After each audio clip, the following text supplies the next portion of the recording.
নমস্কার বন্ধুরা, শুভ দুপুর। দেখো আমি এখানে নিরামিষ আজকে ভাত রান্না করছি।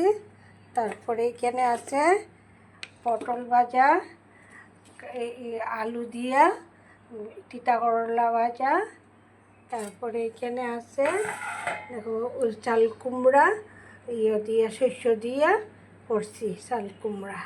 আর এখানে আছে পটল আলু আর এই কয়েকটা দিছি, সোয়াবিন দিছি দিয়া রান্না করছি। কালারটা বেশি দেখা যাইতেছে কারণ একটু লাল লঙ্কার গুঁড়া দিছি, এর লিগে কালারটা বেশি দেখা যায়, নাহলে এমনি হালকা পাতলাই করছি।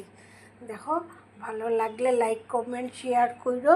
ধন্যবাদ, ভালো থাকো। যারা ইউটিউব থেকে ফেসবুক থেকে দেখো তারা একটু ফলো করো, আর ইউটিউব থেকে যারা দেখো তারা লাইক শেয়ার সাবস্ক্রাইব করো। ধন্যবাদ, ভালো থাকো।